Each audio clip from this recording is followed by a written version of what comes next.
I want to really perform and just show my boxing skills. I mean, it's going to be very tough. I've seen a lot of weaknesses in his game, and yeah, it's on paper it's a perfect fight. He's same age. We both had 10 bare-knuckle fights. He was a professional MMA fighter, so it's on paper it's a really good fight. But I'm just going to show levels. I think I'm gonna really put on a performance. Now this looks like a job for me, so everybody just follow me, 'cause we need a little controversy, 'cause it feels so empty without me. I said this looks like a job for me, so everybody just follow me, 'cause we need a little controversy, 'cause it feels so empty without me. I was born in the gutter facing life or death. I was a thug ever since my mama gave me breath. These motherfuckers wanna see me die, so who am I to try to warn them? I fucking bomb them, them niggas fly. Hey, remember me? Damn that Hennessy, the nigga you don't wanna see. Let me proceed. My definition of some thug shit, y'all don't hear me. Now that it's poppin', ain't no love, bitch. I maintain in the game, in the gutters where I still kick it. I'm trying to hustle up a meal ticket. I'm still wicked in my ways. I hustle to my dying days. Ain't nothing wrong with getting paid. Some nigga blaze, 'cause we some motherfucking fools. Walking through the streets wearing shoes, breaking niggas, making moves. The question I want to get out of the way is the Bonbon nickname. Where did that come from? Bloody hell, it's not a great story. I just used to eat a lot of sweets. Is that it? I used to eat a lot of bonbons, and every time after a fight, I used to turn up to work, my tongue really like blew, and everyone's like, "Oh, you've been eating them bonbons again, haven't you?" And then just after a bit of time, one of my coaches or mates was just like, "Oh, we should call you Bonbon, just fight name." I think I went to a show, and that's what it was. I went to a show, and the announcer was like, "What's your fight name?" I was like, "I ain't got one." And I think someone just went, "Oh, Bonbon." So I was just, "Yeah, go on then, Bonbon." And then just stuck. When he said it, it sounded mint at the time. It was a good announcer. I think it was Saif Khan. He announced it, and he sounded mint. And I was like, Stick with that. It's not really intimidating, but No, I like it. I think it sounds good, mate. I've ended up calling my dog it as well. So my dog's called Bonbon. Nice. But yeah, I just say I'll chuck some bonbons at you now. So. Yeah, good man. How did you get the connection with Danny Mitchell? Danny Mitchell originally did a seminar at my first ever gym down in Gainsborough. Going back years, probably 10, 11 years, 12 years ago, I'd say. He did a seminar, and after that seminar, I just felt an instant connection. I was like, I love this guy. I love the way he teaches. I love everything. And he wasn't even too far away. It was only in Thorn, so it was about half an hour drive. So I just thought, he was opening a gym in Thorn at the time, even though he had one in Dewsbury, Leeds. And I was just like, I'm going to have a couple of sessions there once a week with one of my pals. And we started going once a week, ended up 3 times a week, then ended up full time there. And ever since, just been going to Leeds all the time. Just, hanging around with Danny all the time, and it's brought me on massively, to be fair. He seems like a sound lad, and he seems like he's a real martial artist. He seems to study it a lot. He is, definitely. And if you've heard his story, obviously, it reminds me of John Kavanagh's story. He just started off in his shed, started teaching, he was just grappling with his mates. He was doing a few seminar watching YouTube videos like UFC. He would just doing it on his mates, just practicing on his mates, and it just built up from there. Just literally self-taught, got into the UFC. It's a crazy story. It's a crazy story. Yeah. He messaged me this morning. He's coming on podcast next week, I think. Is he? Good man. So it'd be good to hear his full story then. Definitely. It's funny you say that there. I don't know if you know Max Holloway, UFC fighter. Yeah. He stated that he learned a lot of his martial arts skills from playing the game and then just practicing with his mates. Yeah. Really, There's some people who probably can just watch it, see it, and then try and... People do learn that way, don't they? I do learn just by watching stuff. Like, sometimes if people tell me stuff, it just go out the other ear. You have to see it. I don't learn that way, yeah. I have to watch it. But he's got some mad stories, Danny has. What's his nickname? Cheesecake Assassin?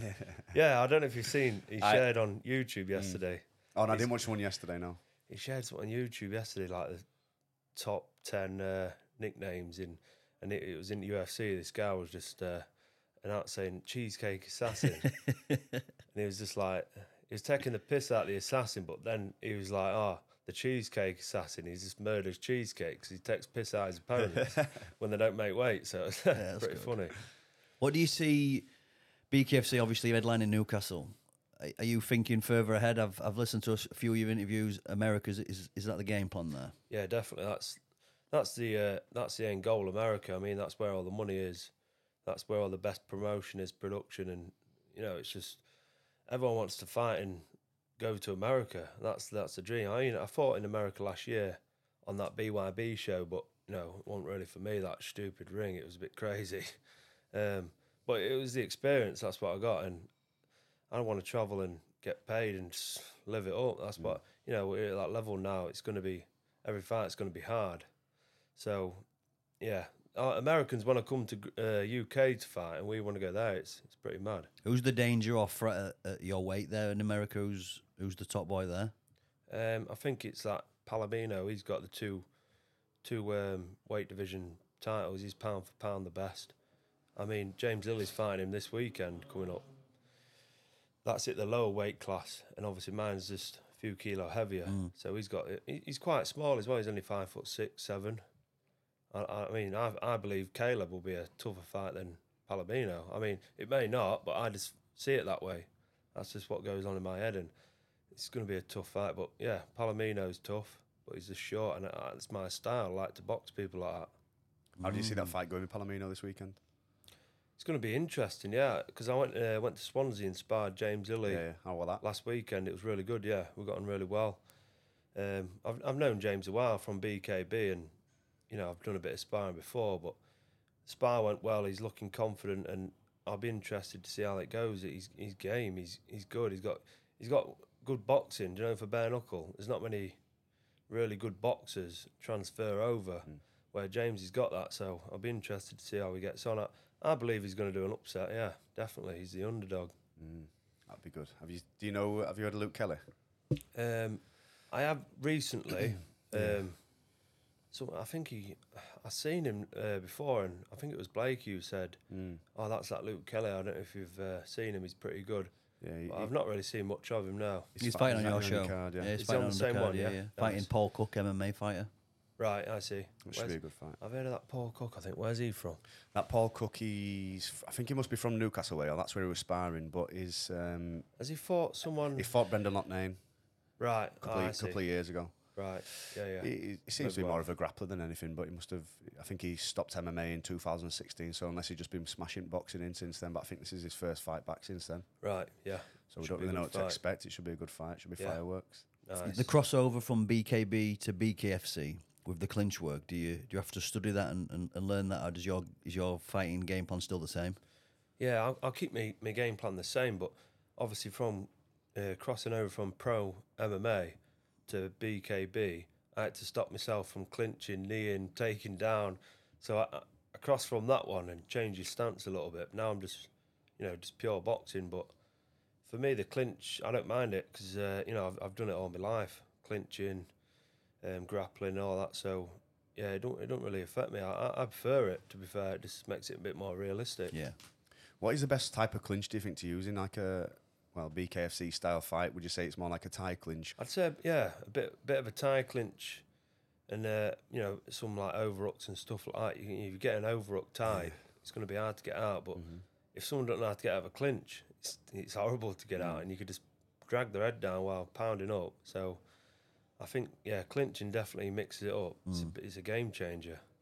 Some fighters probably struggle to come over from that raw boxing style to do the clinching. You see some, I watched, I can't remember who it was one at Bareknuckle shows, and he come out strong. It might have been that MMA fighter that you were talking about who got knocked out twice. And his clinch game was just shocking, and it just let him down at fight. He got beat both times. I think that's where the big thing, a lot of boxers don't come into it because they see the clinch and, they don't know how to, it'll be a big shock for them. And obviously taking the gloves off, that's the biggest shock. Because there's a massive range difference, just compared to the boxing. But it's good. It's realistic. I want to take it back a bit to before you started fighting. What actually got you into fighting then, and what age was that? I did start when I was about 15, 16, just going to the gym. Really, innit? Yeah, I want an early one. I used to play a lot of football. I was always driven to towards sports, and I always had something there. Like even on sports day at school, I was just frustrated if I didn't win a race or something, an egg and spoon race. I'd be fuming. Competitive. But there was always something there. Then I just fell out of the love of football when I think when I started boxing, just once a week I was just boxing. I always had a bit of a temper as well. I just controlled a little bit of aggression. And then as soon as I got into boxing once a week, that was it. I just come obsessed. I was just travelling to a gym in Retford, and I went. Then after Retford for about maybe a year-ish, I just transferred to MMA. Someone said, there's a gym in Gainsborough, it's on your doorstep, because it was too much travelling. Just it was only half an hour, 20 minutes, but it was too much when I was that young. I didn't have a car, so I went to Gainsborough MMA. I wasn't keen on the grappling, and then I started grappling. I turned up once just to try it, and I was there every day since, and that was it. I just become obsessed. You always find yourself getting obsessed with things. I watch what you do with these triathlons and the work you do with John Watton. Do you immerse yourself fully into something when you like really enjoy it? You always been definitely. Like that? Yeah, if I find that like passion, or find something that's competitive, I'm really competitive. Even anything like just with everything, I'm just competitive. Sometimes it's not great, but I love it. It's just like playing cards where your missus need to win, playing out. Shit. Yeah, my missus wants a raise. She's getting it. But I'm just really competitive, and I think once I've found like something I've enjoyed, I just put everything 100% into it. Even if it's anything like, you know, when I set the gym up, I had a bit of a break from boxing. I set my gym up, and I was just obsessed with setting the gym up, and everything else goes out the window. I'm same as that. Yeah. As soon as I get my eyes focused on one thing, everything else is like fucking Yeah, take a it back does. seat. Like we're getting married in August, and she's been sorting everything, and I've had 3 fights back to back, and everything is just going out the other ear. She's like, I need to get this sorted. Come on, you need to help me. I'm just there, just like, yeah, that's all right. That. I'm just like saying, yeah, and she's done all the work. So, you know, You get married in this country or abroad? We're getting married in Cyprus. Nice. Yeah, end of August. So I'm looking forward. It'd be a nice break after this fight as well. It's come at the right time. So do you remember your first MMA fight then? I do, yeah. I'll never forget it. Bro, I'll tell you about mine after mine was fucked up, but I want to know what yours are like. So I was training for a good couple of years. I'll make sure, you know, I wanted to get fully ready, and I didn't actually have a fight camp. I just turned up. I had a good training session. Obviously, I had a good session. My coach just messaged me saying, there's a fight this weekend, about 5 days notice. It's in Liverpool. You look ready. Do you fancy it? I was like, yeah. Back then you just want to fight. And it was at Liverpool Olympia Arena. And I was against someone from Team Cable, and I didn't know anything about anyone. I wasn't really following UFC at the time. We turned up. It was a 3-round, obviously, MMA fight, 3 minutes. And the guy had Terry Etam in his corner, former UFC fighter. I didn't know any of this till after the fight, but he was a gold medalist in jiu-jitsu, and he was like well established. He was on gear. He was massive. Anthony O'Connor, I don't know if you've heard of him, but he's professional now. Juiced off his tits, just looking at me, I was just like, fucking, this guy is gonna. I was like, I had all thoughts going through my head, and obviously you don't know how to control it then. And I went 3 rounds with him, and I was rolling out of arm bars. I just didn't know what I was doing. I was just scrambling. I just wanted to stand up and bang, but he just kept laying on me. Luckily, I didn't get submitted, and after the fight, obviously, I lost decision, but I was fuming. I was raging, because I was that competitive. Fair play, though, getting chucked in Lion's Den like that. And it wasn't till after. I was just like, I should have beat him. I was fuming with myself, but on paper, he should have killed me. Yeah. Do you find that when you're going through those, I don't want to say lower level shows, but those like sort of just before UFC shows, that you've got a lot of fighters are taking stuff? Is that a fair assessment? Like you say, there's juice to the gills. Is that something that a lot of people are doing to get an advantage? Oh, definitely, yeah. I mean, all depends on your coaches, your team around you, the people around you. Because, you know, when you're at that age, you don't really know. You kind of just listen to your mates or coaches, and if they say something's good, you'll probably do it. Yeah. And I'd be the same, but luckily I've been clean. I've not took anything, so just hard work. But yeah, it's definitely. I mean, everyone's on it now, but it is an advantage. And when you see people getting away with it, then it's just it makes sense just to get on it. Yeah, so can't beat them, join them. Yeah, it seems to be the case, doesn't it? And I reckon even with the testing, I bet people. You always say they'll always try and find some way to get a competitive advantage, whatever that might be. 100%, yeah. Especially when there's money involved. Yeah. And, big shows, people can do what they can just to get to the top. Just to be the best on the day, innit? That's what they want to be. Yeah, exactly. I mean, BKFC, James Lilly said they're introducing USADA I think next month. So that'll be interesting to see all the Americans. Yeah. Just see him all shrink like Yeah. UFC. You saw it. You saw it in UFC massively. did. Chad With, like, Mendes retires. It's like, Vitor Belfort, he saw his physique after the USADA Yeah. came into the program. He See just that? fucking Yeah, disappeared. Alistair Overeem as Yeah. well. That is Yeah. massive Everyone's difference. just going to be dropping fucking weight categories and Yeah, shit. they've gone from like absolute shredded, like veins popping out of their head to just milking normal. You think he's juiced up at the minute, Conor McGregor? Oh, definitely. Yeah. I think He's doubled like his it's size. not even like obviously he's doubled in size. He's broke his leg. He needs to recover fast. And what's the thing to recover? You got to get on the growth and gear. steroids, yeah. So I don't blame him. He's got he's at the highest in his game, and he's probably just took had a little rest, got on some good stuff. He's got some good doctors. Yeah, that's it, mate. He'll be getting his bloods done. Yeah. Good doctors, the best Yeah. gear. You snap your leg at that, at his stage, you're going to be doing that. Yeah, too right. And yeah, it makes sense. Have you watched that documentary during your fight camp? His new one on Netflix. You know, I've watched it, yeah. What do you think? Oh, it's mega. Mint, isn't it, I that? started shadowboxing after that was it. I was just ready for the gym after Does that get you fired up? Because I remember seeing a video of you in hospital with the Oh, but yeah. cables on shadowboxing. The and shit. cannula, yeah. That was after I beat Jimmy Sweeney. That obviously I was just it just Fired up. gets me going. I do like Conor McGregor. He's got a good mindset. Love it. Yeah, he's I mean, a player. lot of people hate him, but he's Can't hate he's just somebody like like that, mustard, man. isn't he? Yeah. You I are. think everyone followed his run. Yeah. And it's like almost human nature that they want to see people then fall off. Yeah. People, Yeah. It's mass amount of population you want to see just It's people a lot of come- people that want to be in the same position, but they can't make it because they're not mentally that strong. Yeah. Don't get me wrong, he didn't help himself by punching old men in clubs and fucking Yeah. cheating on his missus. Yeah, and he's done so sniffing much. coke Yeah. off brass and I shit. Yeah, saw a video. I don't know if it were real, but it definitely looked like him in a treehouse in Liverpool. Have you seen that one? I've not seen that. No. You know, like, treehouse. I've been in some dirty sesh pits before, but like someone was on the phone and it turned and they're just in this treehouse in Liverpool. And there's Conor McGregor there. Doing what? Shagging in there. Oh no, I think he was Doing some fucking. OnlyFans on that, wasn't it? Jesus Good lad. Christ. When I was seeing that Irish bird, mates used to go to sessions with him, and they've got videos on his phone of him just going absolute. You know, you see that picture, and it's like, oh, can my mate come to your house party? He's chill, and then it's Conor McGregor. They're showing me videos, and that's genuinely what he's like at an house party with top off, just intimidating every motherfucker. I wonder what the rules are there with his missus because he must be cheating on her anyway. I think he's turned. I think now he's got a couple of kids. I think he's sorted it out. But I think when he first got into I can shag anybody mode, I think he just took advantage of that, and his missus probably said like, Fucking hell. I think five or six is enough now.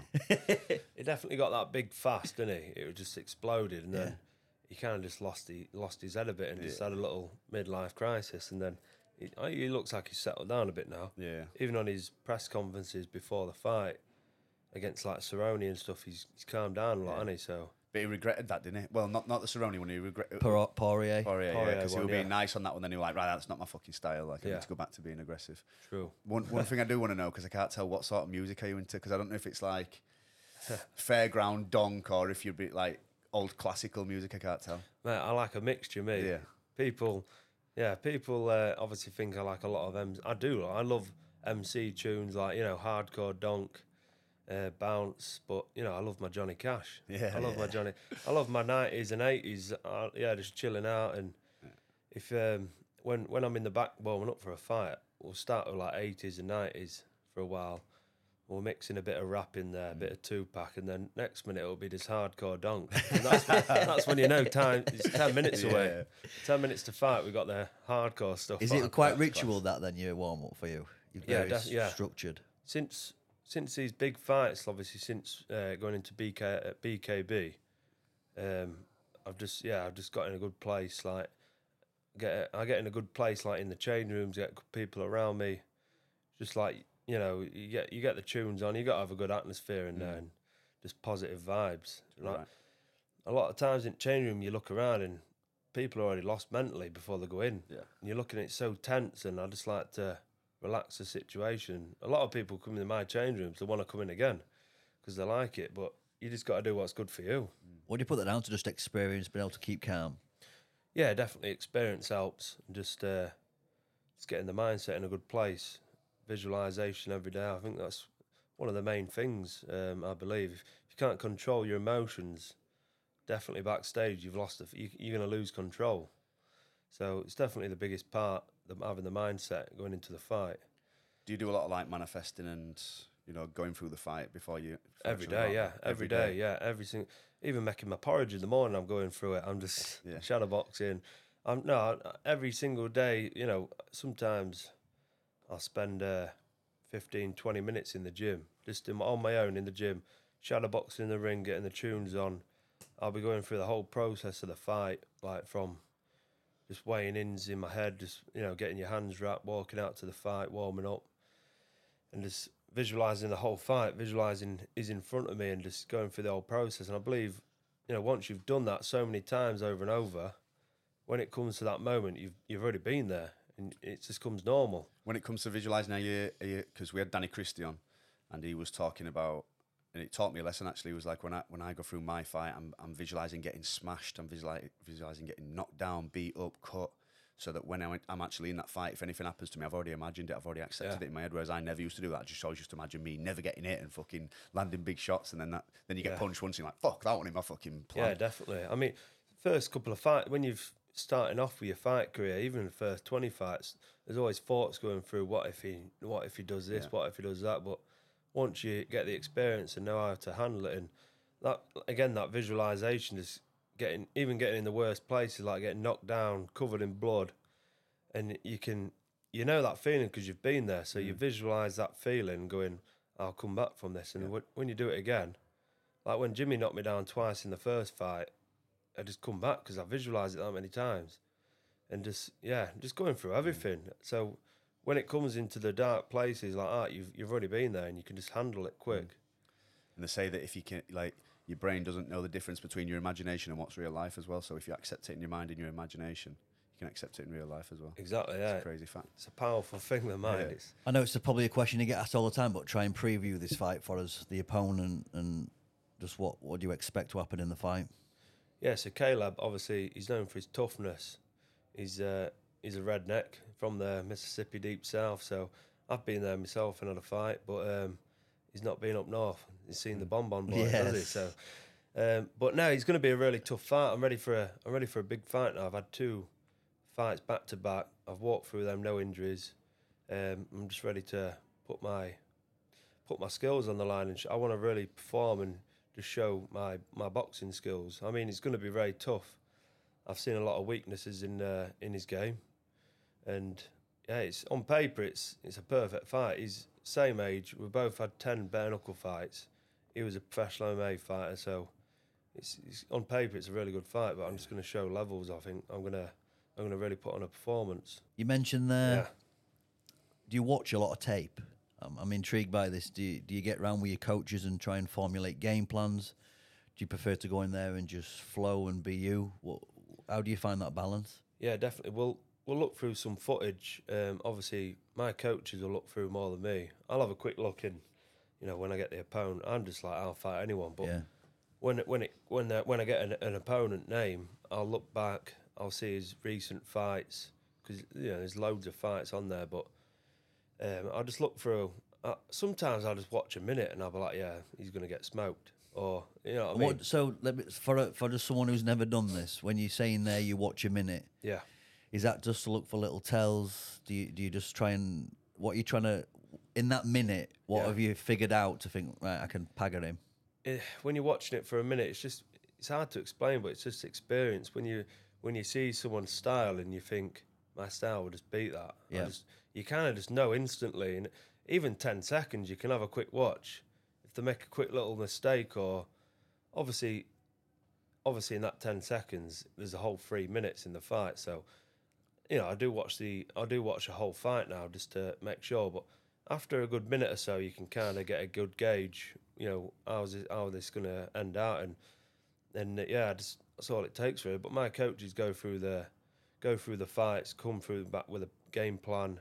I've got multiple coaches, 3 or 4 different people telling me, giving me all different advices, and I'll have one main coach, Deck, and he'll go through a lot of boxing game plan with me and work it. And obviously Danny's the main coach as well. So we'll all go through like different stuff and different tips and advice, and we'll just go from there. In the chaos, how easy to stick to a game plan? Yeah, it's not easy. Having that discipline. If you haven't got that discipline, then it can just lose control quick. in my fight in Mississippi, game plan was going amazing. Then end of the first round, I started getting a bit too confident, and I was getting sucked into his game. I was instead of sticking to the boxing because I was smashing him for the whole fight, I started pressing forward, thinking, right, let's get him finished. Because I could see blood, I could feel him, fatiguing, and he wanted me to come in and brawl with him, and that's not my style, and that's when he caught me a few times. But that is the hardest thing, staying disciplined in a fight, and that's what I really want to work on this fight. I have the last two, so I just want to keep that discipline on this one. Going back to that 1 minute of viewing, I remember when Jim sent me an opponent for that BKB, the guy I fought, that Michael Lobby, and he sent me it. I didn't know which one out of these two it was, but it was his most recent fight from like 4 years ago.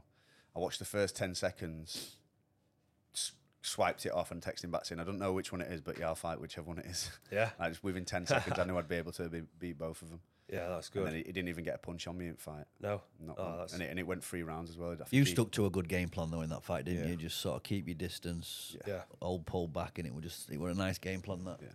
How hard were it you to with your hands? Did you have some trouble with your hands in that fight? I had a couple, I think I hit him in forehead a couple of times, and it like sort of bumped up my metacarpal.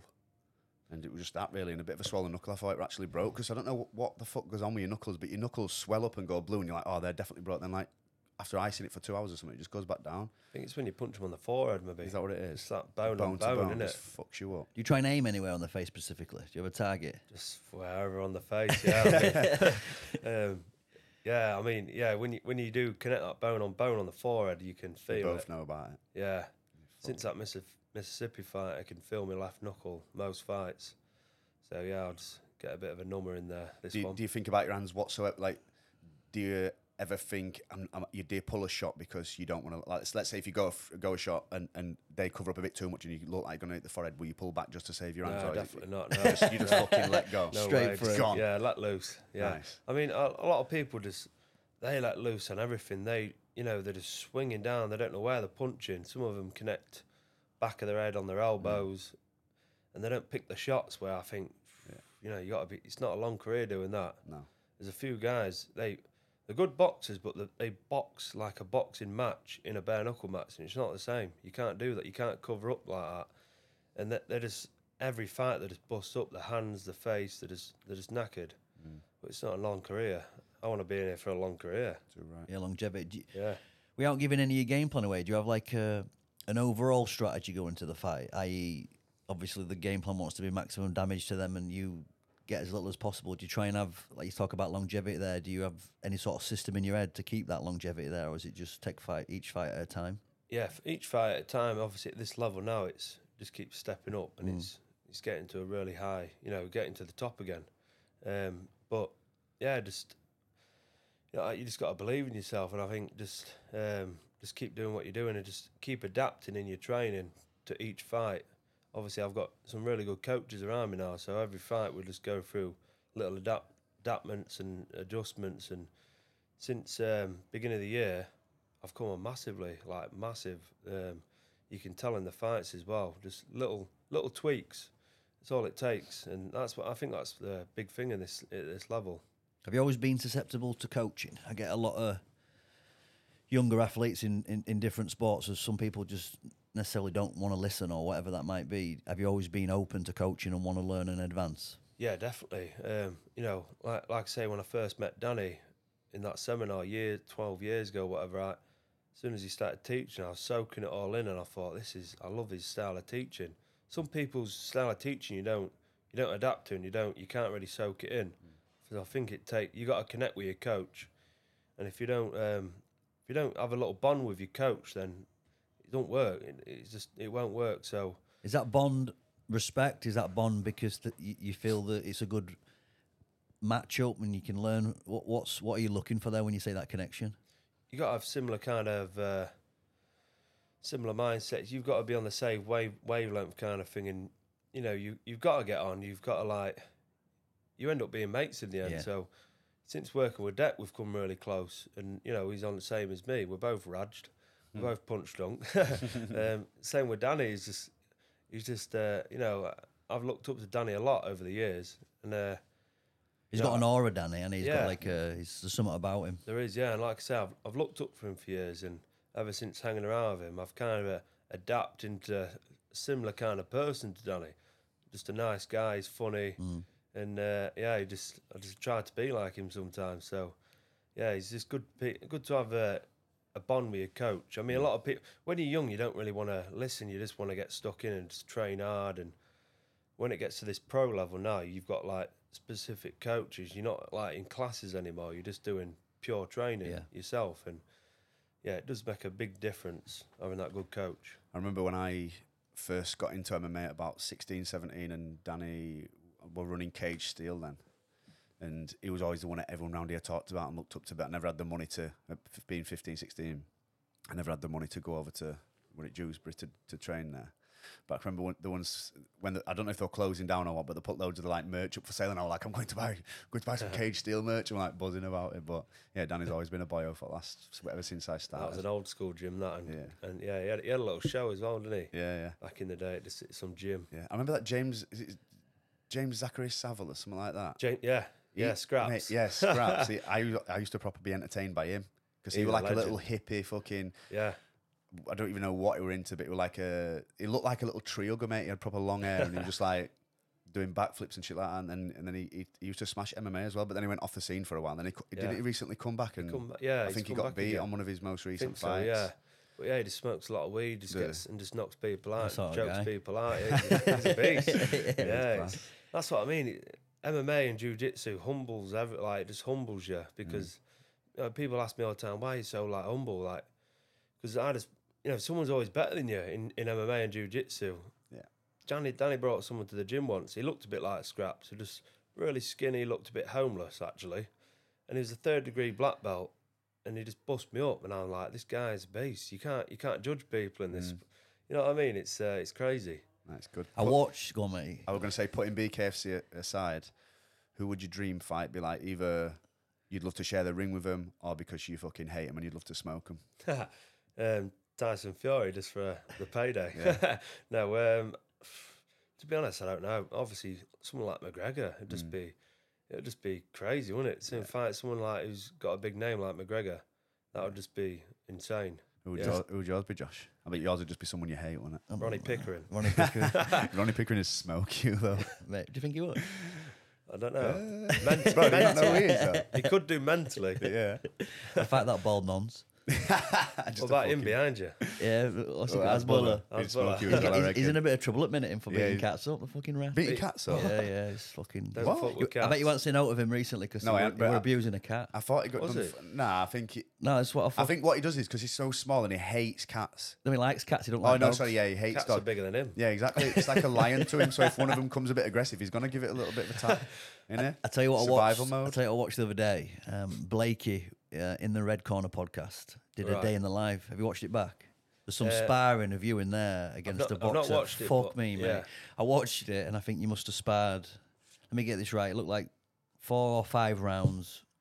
I don't know where this gym was, and I'm watching it. And like, not tippy tappy to start with, but you started to get the feel. That 4th and 5th round, you were fucking going at it. Who was that gent there? Oh, that was Luke Fisher. So I can remember, I've not seen it back, but... it's a good spar, that, especially in back end there. It gets tasty. I can remember when he come to the gym, and he was with Blakey for the day, because he travelled over, and I do. I've been sparring with Luke Fisher now for, bloody hell, since Jimmy rematch, I'd say a couple of years now. Is he a pro boxer? He was 6-7-0 pro boxer, but he boxed for England. He boxed in the Navy. He's had over 100 fights. Nice. He's a high-level boxer, really high. He's mustard. Even Deck said, since amateur and that, he's been a big star. And now he kind of opened up a gym. He's just that busy with the gym, and he's making money, and he kind of lost the passion for a little bit. So I keep him in the game, and he still spars. So he loves sparring, he loves training still, but he's not bothered about competing. So he could have done well. He's a really good boxer, but sparring with someone like that brings me on massively. Yeah, the good spars I watch. So, but thing is with Deck, he's like, you can't spar him every week because you're both going to get brain damage. Yeah, doing that. So 100%. I watch that. That's some of the best fights. 1 or 2 rounds there were like think even he said in the red corner, guy, I forgot his name. We'll figure it out. Like, you were privileged to watch that because it were almost like that's one of the best fights he's seen in a while. The couple of rounds then, they managed to capture that on camera. It were good. That one hard spar a week, and Luke will be up there. I sparred him on Friday actually. Deck couldn't make it because he went to Poland. So it was just me and Luke. You just meet up and just fucking have a ding dong. Have a tear. We used to do it. We used to do it a few years ago. You just get a bit tasty. Is because I'm obviously just a fanboy to this. Do you discuss before, or do you just sort of let it the intensity slowly ramp up? Yeah, just slowly. Yeah, it's like a Thai fight. We have a couple of warm. So Friday, was it Friday or Saturday? I think it was Friday. We had 2 steady warm-ups, just getting a bit of a feel for each other and just getting a bit of a warm-up. And we just had 5 solid rounds. So as soon as that first round goes, it's like... Let's go. It's sharpened up. It's just like, really, it's really intense. You've got to switch on, otherwise one of Luke's shots is going to hurt.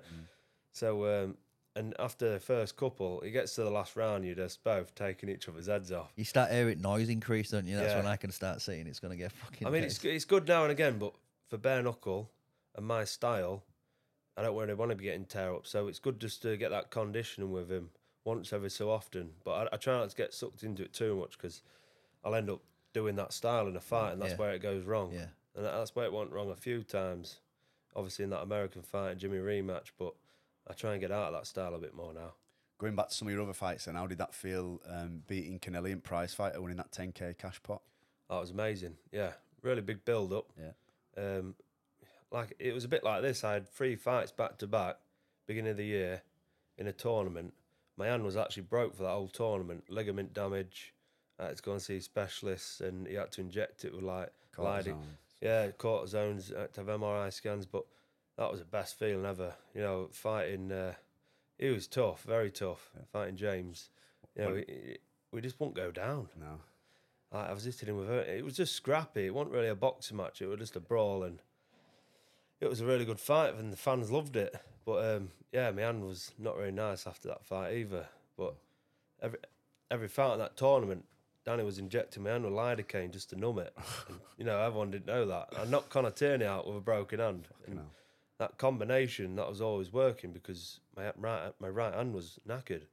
But we had to do what I had to do. And beginning of the tournament, so I broke my hand in December in an MMA fight, and the tournament was announced January. That's when we got matched up with each other. And you know, the specialist was like, "Yeah, I wouldn't fight if I was you," but I was like, "You're still going to fight, aren't you?" I was like, "Yeah," because I was like, "I've got a good feeling about this tournament. The winner gets to fight Jimmy Sweeney," and I just visualised fighting Jimmy Sweeney. I said, "This is a quick chance to get to the top, like quick."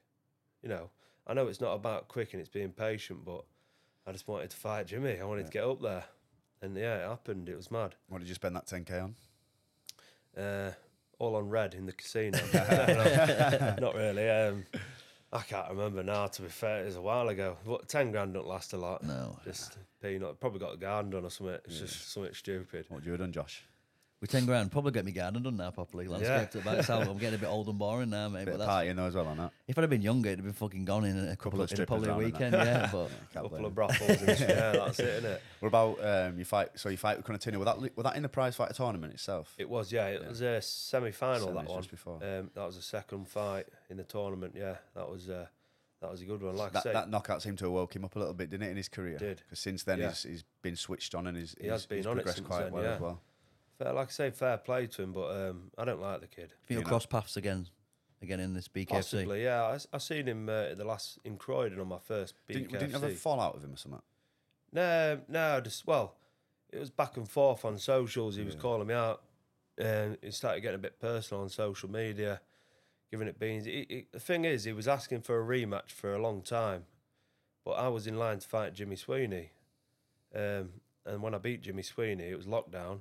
Still carried it on, just giving it big licks, but he was still working his way back up again. I knocked the guy out, and why would I have a rematch with someone I just knocked out so easy? And obviously he's proved it. He's got back to the top again, but at the time I was rematching Jimmy, I had some other big fights in line, and he just didn't like the fact I wasn't giving a rematch. He can never live that knockout down, and he never will. And then he started getting personal, saying, you know, he was giving it shit on socials, saying karma's having the bag on your stomach and taking the piss out of my illness. Shit. And then I screenshotted it, deleted it. I still got it, so just in case.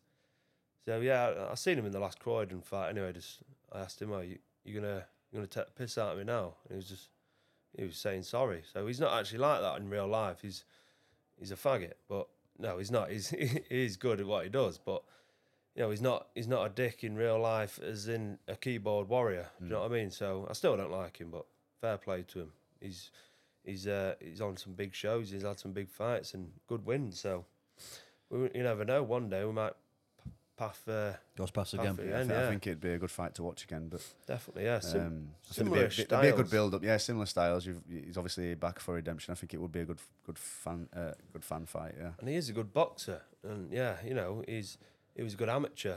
But I used to just wind him up on social saying an MMA fight of a broken arm knocks you out. And that's Bareknuckle, isn't it? It's crazy. Touching on with it's Crohn's disease that you. Yeah, ulcerative colitis. Is that what it is? Similar, yeah. Pretty much the Crohn's and colitis, similar things. You know. You seem to sort of you had a serious operation, and then since then you seem to have just fucking propelled your career massively and got super focused. Was there like a point in that situation where it just switched in your head, right, when I'm fucking back fighting fit, I'm having it, or was it just like a slow burn and you're like, oh, I'm getting a bit more fit now, I won't mind getting back into it? How was that for you? Yeah, it was just like an instant burner. So I'd say it was a good a month after surgery, probably 2 weeks after surgery. I started rushing back into. I had a bag in my garden because it was lockdown, luckily, and obviously I had a major surgery.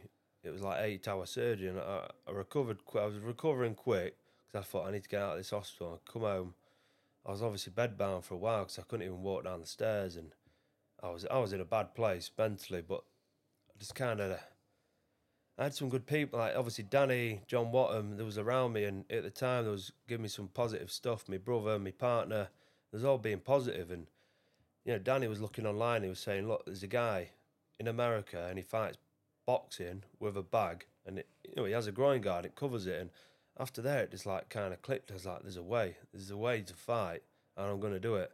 And after that, I just clicked, and in my head I was obsessed again. And after about 3 weeks laying in bed, I could manage to start walking again. I was outside punching the bag.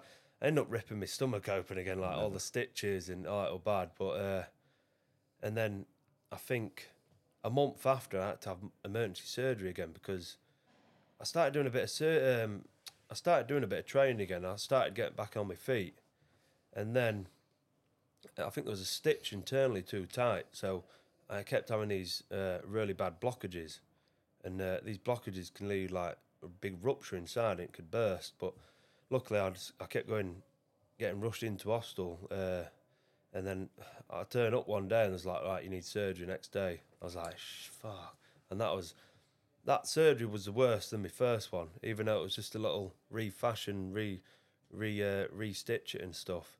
It was worse one because I was probably like 7 days no food. After surgery, I was awake for the surgery. Give me that epidural in back, morphine up, so many painkillers, and they give me some really strong pain relief, but orally. So I was on an empty stomach. It's wrecking your stomach that bad. Yeah, and obviously loads of acid in my stomach, and the sickness for 2 days solid, it was the worst. I cannot describe that pain. I'd rather have physical pain than being like that sick pain. And it was, they were shoving tubes down my throat. It was trying to get this sickness out, and it just gives me flashbacks. I can, when I get sick feeling again, I just get flashbacks to that day. But I think what got me through, I was looking around and it's just everyone was just dying next to me, and I thought, I can't. I've just got to man up and get out of here. So I didn't feel sorry for myself.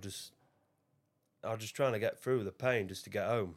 I was in there for about 3 weeks, and it was just horrendous. And that sick feeling, as soon as it went, that was it. I was back up, and I was just watching videos, positive stuff, mindset, and I was just trying to get back on it again. And touch wood, no more surgery after that. Where does that burning desire there to keep going come from? You think you've always had that in you?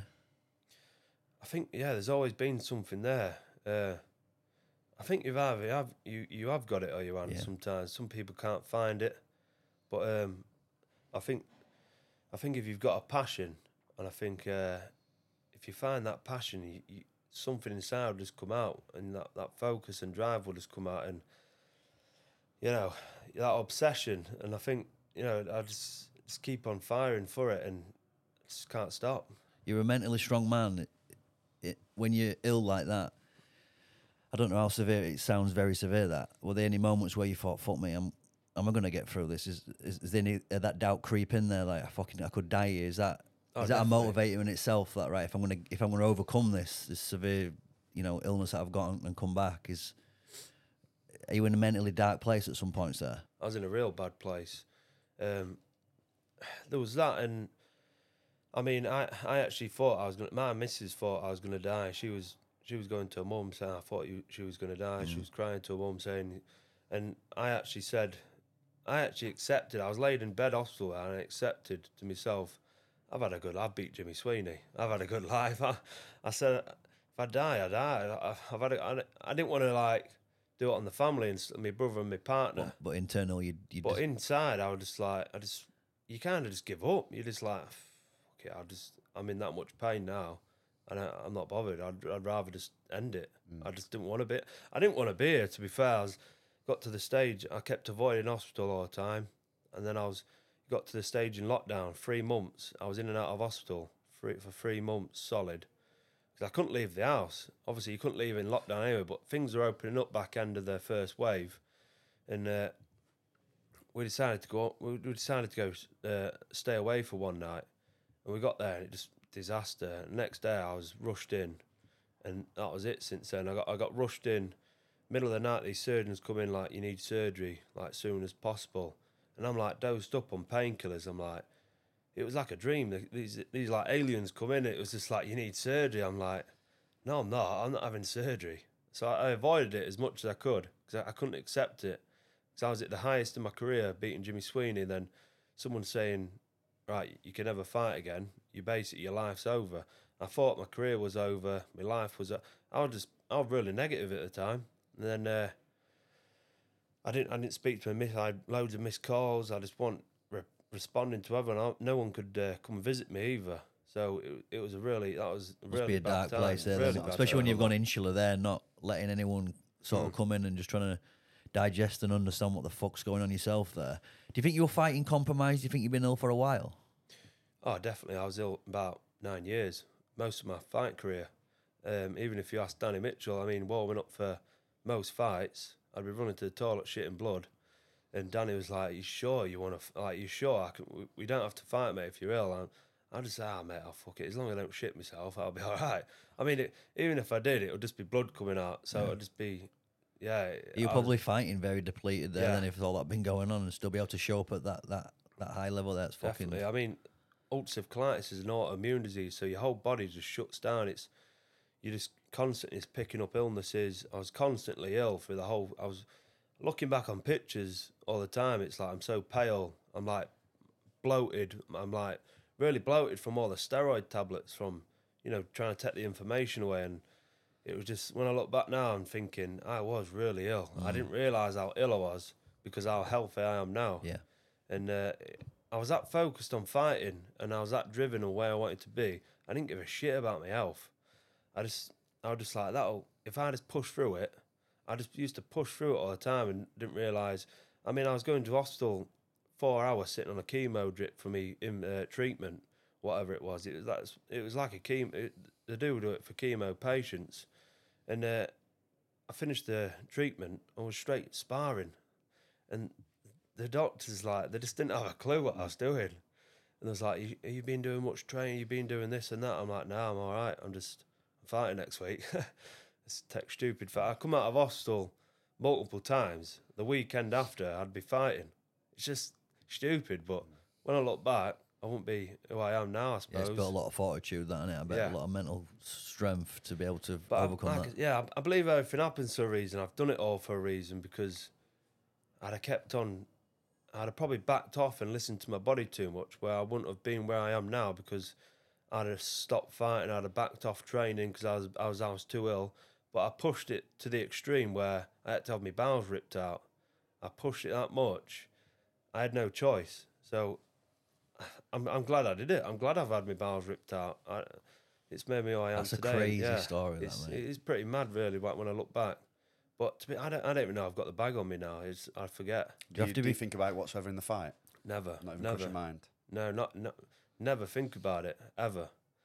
Only when people mention it, like, you know, have you ever been hit in the bag? Or I'm like, bag? Oh, yeah, no, I've never been. Well, I have, but I don't feel it. Or I have a few times, but the only time I feel it is if I eat some foods that don't agree. You have to be careful with your diet now, then. Yeah, just like nuts and certain things, red meats.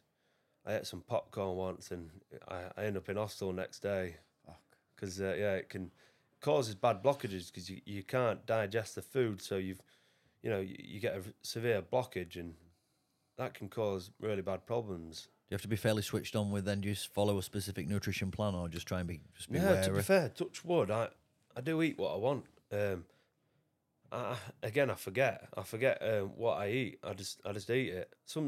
I've got into a better routine now because I used to eat some stuff and I used to have blockages all the time. But most people who's got the same thing, you know, they can't eat apples, they can't eat things with skins on, and they're like, when I talk to people, I'm like, I don't want to rub it in, but I eat what I want. But I believe it's because I do a lot of exercise, I look after myself, and I drink a lot of fluids, and some people just don't do that. And I believe obviously I'm in good shape as well. And I think that helps massively. How did you get into? You mentioned John Watton. How did that relationship come, and has he brought you on in terms of this strength and conditioning stuff that you do? Yeah, so met John Watton through Danny Mitchell, actually. It was probably a week before the Jimmy Sweeney first fight. I met John, so a good few years now. And as soon as I met him, I just instantly had a bond as well. And I was just, when you just meet someone, you just get a good connection. And we didn't really do any session. We did one little head session for that, but,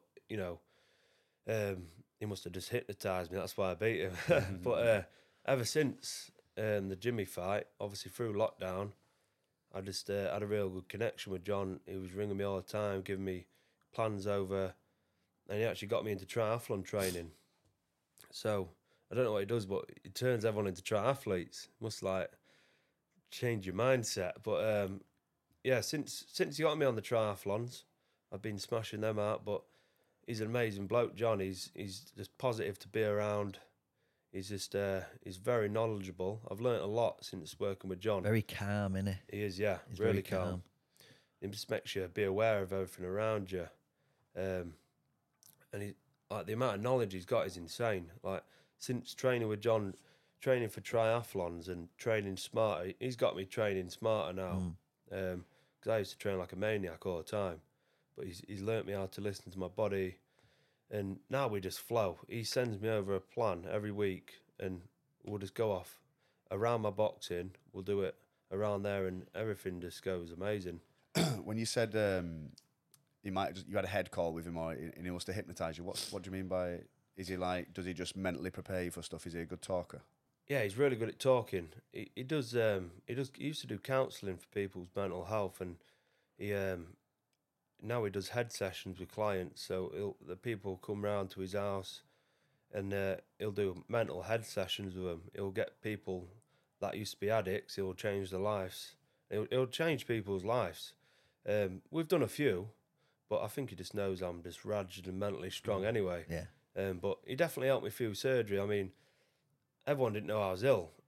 I just kept it quiet. I never told anyone I had colitis. No one knew I was ill for 9 years. To be fair, like, even when all these fights I had, people thought I was in good shape. I never used to say anything. I just used to deal with it. And then John used to ring me all the time when I was in hospital. So he used to get me in keep me positive and get me in a good place. So, yeah, I'm super happy I met John through Danny. And I believe I recovered well just from having these good people around you. Definitely. I got to meet John through Anthony Holmes. Yeah.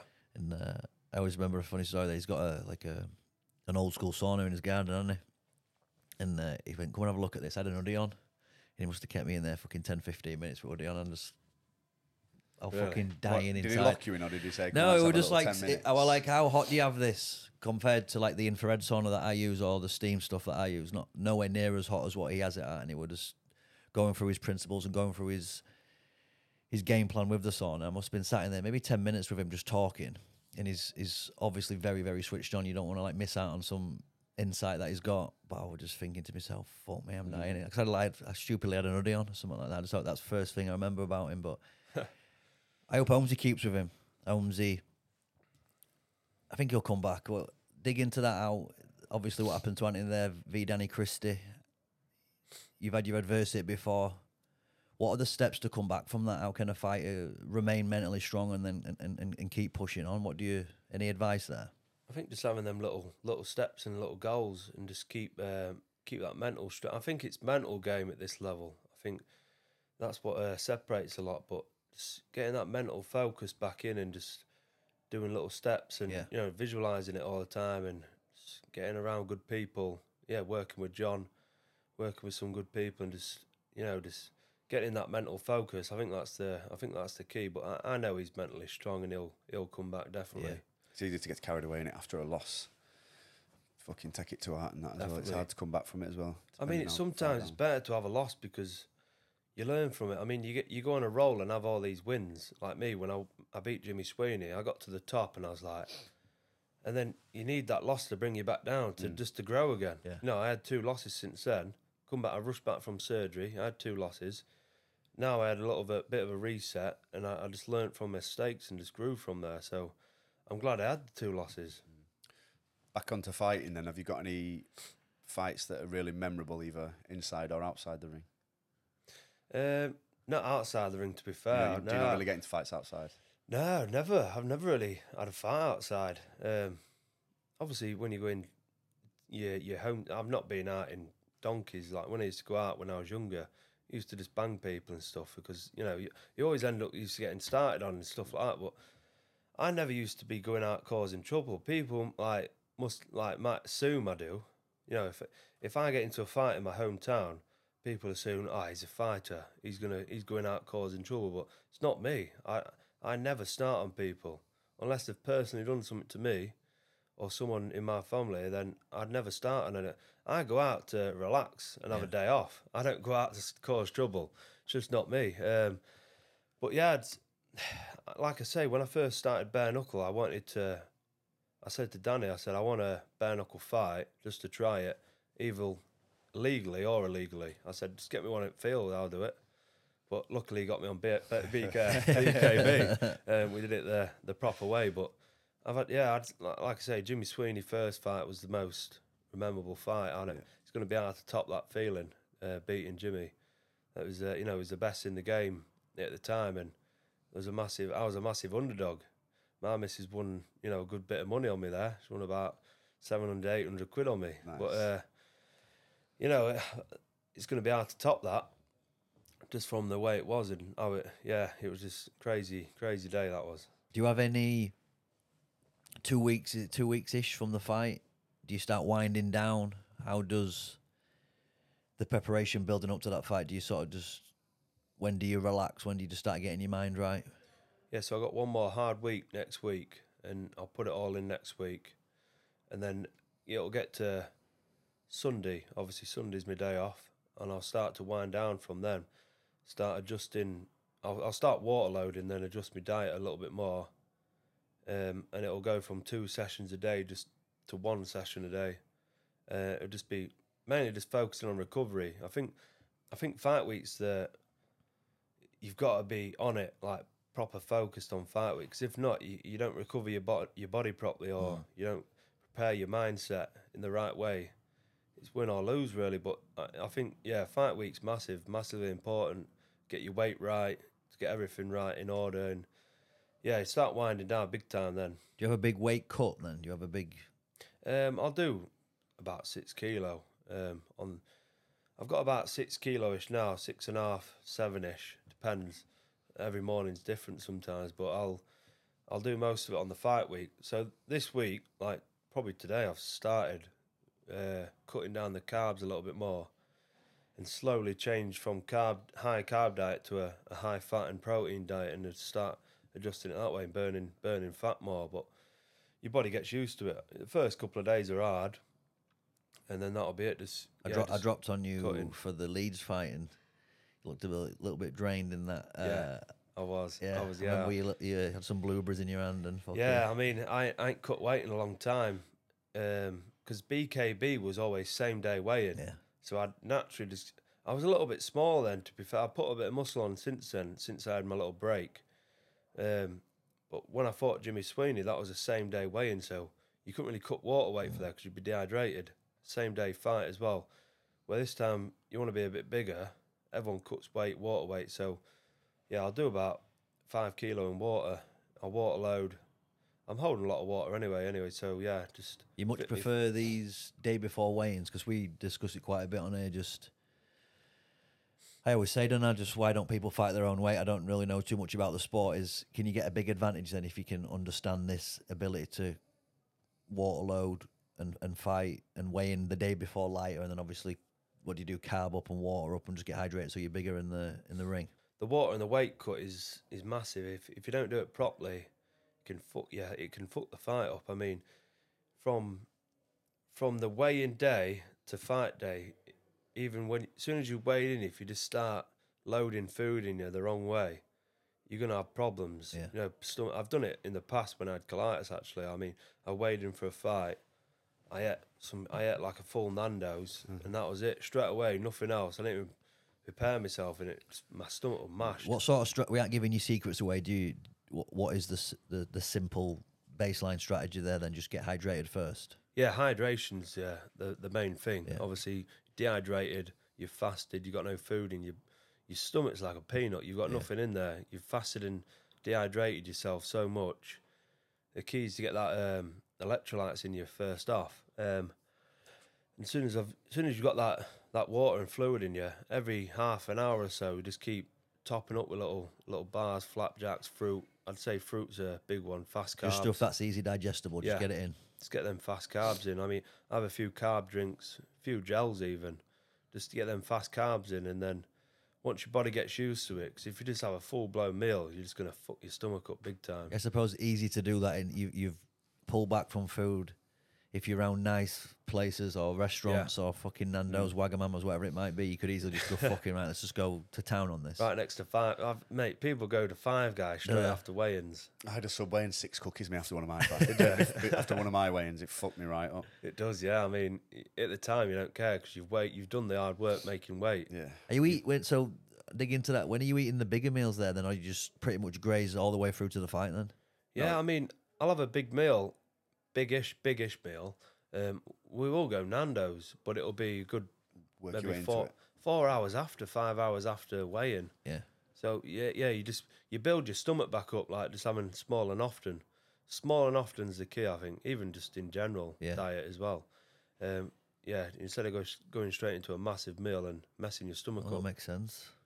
And just not eating too much heavy carbs. A lot of bread, pasta. People eat a lot of that, and it's just sometimes a bit too heavy. Day before is not too bad because you get a day to just digest it all. So, you want to go into the ring as well with your stomach completely? You don't want to be having that upset stomach digestion. You want to be focused on the task at hand, don't you? When are you heading to Newcastle? What day? Heading on the Thursday. This one. So, day before weigh-ins, we'll head there, get an hotel there Thursday night. We've got and do a bit of a weight cut there. Just go in the sauna or bath or whatever. Last time I actually did it without sauna. I went in the sauna on the Thursday night just to get sweating, and then no food or drink or like that. And I woke up in the morning. I did 1.5 kilos in the hot bath, and I was done. Yeah. I mean, I was really drained. From that much no food, no drink, but yeah, I made the weight quite easy without killing myself. When I weighed in for, you said then same day weighing for BKB. I did same day weighing, but I decided to do a bit of a cut just to get a bit of an advantage. And I don't know how or fucking what happened, but I was meant to be weighing in it. Well, Jim and Joe told me 80 on the nose. So I aimed for 80 kg on the nose. But they told the other guy anything between 80 and 82. So he came in at 82 on the dot, or 82.5, sorry. And I came in fucking way under 80 me. I was like, joking, 78.5 or something. So I was like, what's fucking gone on here? Like I said, it were between 80 and 82. And I was like, nah, he told me 80. But anyway, I must have weighed in an hotel in the morning and been bang on 80, set off there and just somehow lost an extra 1.5 kilo on my way. But didn't really affect me. I didn't Yeah. feel too bad. Yeah. Even to say what same day when, and I thought on that night I didn't feel too bad. Yeah. Are you sparring on Tuesday again? Sparring Tuesday again. Are you coming I down? might try and come down. I enjoyed that. Tricky southpaw, yeah. Hey, He's enjoyed it. Badgered his nose though, didn't you, mate? I've Can't had breathe I've out had that quite bastard. a few bad sleeps because I cat. Yeah. What You happened? caught me twice with a jab on nose. Oh, Stiff right. jab. And Yeah. it's just I don't know what's happening inside there, but I'm sleeping with my mouth open now because I can't breathe through it. And it's fucking me sleep Sorry. up. So I might put a big head guard on or something. Let's get a head guard with a That's what nose I'm gonna have guard to on. get, I think. But no, them rounds are they are key in bare knuckle. I think they're really good. Definitely. Just get that timing in with small MMA gloves. But yeah, I love mixing it up with southpaws as well. It's Yeah. good. Just mix it. You got to think more, and because you're used to orthodox all the time, it just makes your brain switch on a bit. Did more. you realise he could fight? I always wonder this because obviously we came down as the podcast boys. Did you realise he could do a little no, bit? to be honest, mate, I didn't realise you had a fight or anything. And he started going. I thought I was a bit too relaxed. And he caught me a few shots. I'm like, hang on a minute, I better switch on here. I better switch on because no, you look good. It was you know, you was planting your feet good, and you was just moving forward. And I thought, yeah, he's pretty good. He's pretty good here. So. And then I realised you did a bare knuckle fight. I'm like, all right, that explains it. I suppose it's so new to me, watching all this. It's like uncharted territory. Like if you were doing rugby against people with different levels, you'd know straight away. Whereas with fighting, you're finding out in a live situation just what this geezer's about. It's a bit unknown territory, that, isn't it? I bet Glad he sometimes. just didn't load up on me. It's a good pace that as well. I like doing it at that Yeah. pace because you're not going out like I did some sparring at Bad Company. We just pure boxing not that long ago.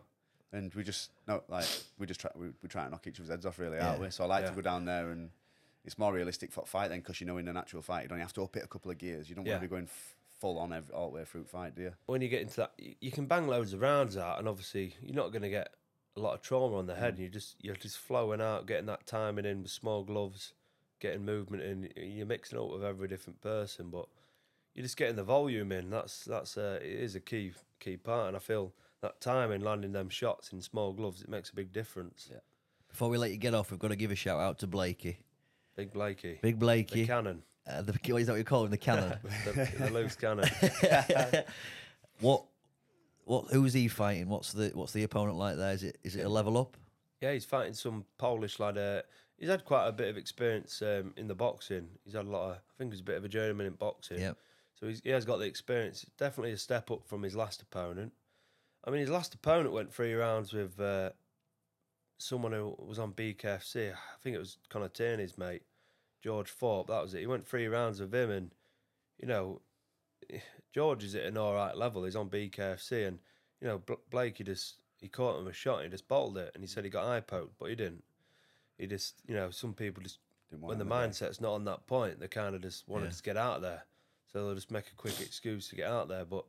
This one will be definitely a bit tougher, but the amount Aaron's proved in boxing with me and Deck, since bringing him to Deck as well, his boxing's improved massively. From his first spar, beginning of the year, or I think it was like February time, beginning of his first camp, his boxing's come on massively.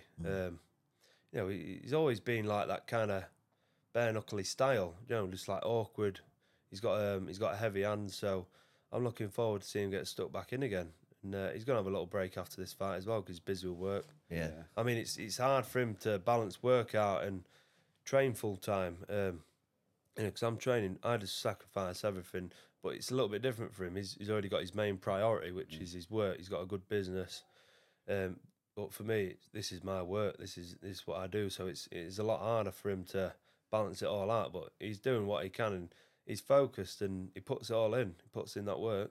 Good. We like Blake. He's a good. Yeah, he's a good boy. We missed him on Tuesday. I expect him to be there. So we're excited to move about him, but he wasn't there. So try and get him down this Tuesday. And I'll he's definitely coming Tuesday. Yeah, he's definitely coming. We'll run it again. Do you want to give a shout out to anyone, any sponsors? Do you want to plug anything? Yeah, I've got a lot of sponsors. I'll probably forget some, so I better not. Yeah, just obviously shout out to everyone who supports me, everyone who buys tickets, everyone on social media. All my family, but yeah, a lot of the sponsors. If it weren't for the sponsors helping you out, it's hard. It's hard as a fighter to train full time and to compete. And I am lucky. I mean, I run a gym, but the gym don't really make any money. As long as the rent's getting covered, I enjoy coaching people and seeing their progress. And by the end of a long day training, I get to go and coach people. I love it. Yeah. I'd do it for free. But, you know, it's hard as a fighter, so these sponsors helping you out is massive. So I appreciate anyone sponsoring me for the fight. Also, yeah, my partner, Shannon, obviously 3 fights back-to-back. That's why we're getting married this year, because it's not just me sacrificing, it's both of us. Yeah. And for her to do that, you know, she's been through a lot of shit with me. Yeah. You know, I lost my mum like 9 years ago, nearly died in surgery. She's had a lot of shit with me, but mentally, I didn't want to be here a few times, but she's helped me. Like, we've grown together, we've sacrificed together. And if it weren't for the support, and, you know, she's been the main source of income, you know, all my career. I've just winged it, me. And she's been there and put up with it, so she definitely deserves a ring around her finger. And how did Rico Franco get down on one knee? Where did you do it? Was it something posh? It was nothing fancy. I'm not romantic at all, me. Honestly, I'm not romantic. And it was just, it was on Christmas Day, and I thought, I'm useless. Like, to be fair, I didn't even buy her a present. I thought, I'm useless, right? I'm gonna put. It was at the right time, and yeah, it was awkward. But her mum come round, her sister, and I proposed to her then, and yeah, she was happy. She was over the moon. Nice. And, yeah, just now we're getting married end of August, so no more fights before this wedding. I'm gonna try and. I think. You obviously just want to go down on the fight day, but I think we should probably go down the Friday, me now. Get into Newcastle and just get round the boys and see got about my sponsor coming as well, CH Productions. He's going to do some filming and that as well. So, yeah, looking massive fight this. So, is it important for you there to document it? Do you like to look back on that as well? At the time, I'm not bothered. I just want to be in the moment. Yeah. But like the Jimmy Sweeney fight and stuff, when people's recorded that and. Now I get to look back and I'm glad people's recorded it. Was it Josh Gudgeon who did that? Yeah, Josh did. I think Josh did the first Jimmy fight. Connor CH Production did the final, and he did the rematch. But yeah, Josh did the first one, and obviously that was a mad special moment to look back on, and I'm glad people was involved with me then, and put the time in, and so yeah, it's definitely important for people just to so you can look back on it in the future, show the grandkids. Happy boys? Yes, mate. Respect for coming on. Good Cheers, man. Rico. Cheers, Rico. It's always a pleasure. Lovely. A fight is not a fight until there's resistance, until there's something to overcome. Something to overcome. I think life is that.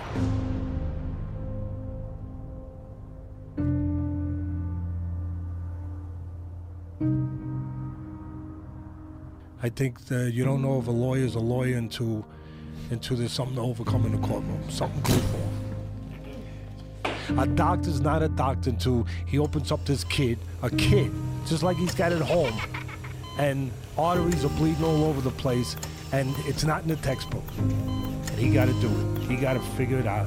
Then he's a doctor. Then he's a surgeon. At that level, you're not in a fight until there's pressure. Resistance, overcoming something. And I don't think that you know crap about somebody until they're tested. Because great fighters, when the fight came to them, they found a way to do what they had to do. To be that, not to be the power puncher, not to be the aggressor, not to be just those things, to be the Titan, to be the Viking. To be the samurai, to be the warrior, to be those things. It has to be inside you. You have to believe it. A lot of times people lie in life. There's certain places you can't lie. Sometimes we say that the ring is the chamber of truth. It is. Because just like in other places in life too, when the moment comes for those kind of serious things, you have to know that you're it. You say that you're the conqueror, you're Alexander the Great, you're all those things, right? But when the moment comes and you didn't intimidate the guy, that didn't work. You have to believe that you're really that guy. That's where the truth matters. And if you're a guy that you do weak things and you know they were weak things and now you got to do a strong thing, how do you become strong when you know that you did those weak things and you know that's really you and you got a guy across from you that doesn't give a shit about how hard you punch? You're going to have to make him a believer by doing it. and doing it in a difficult place because he's going to make it difficult.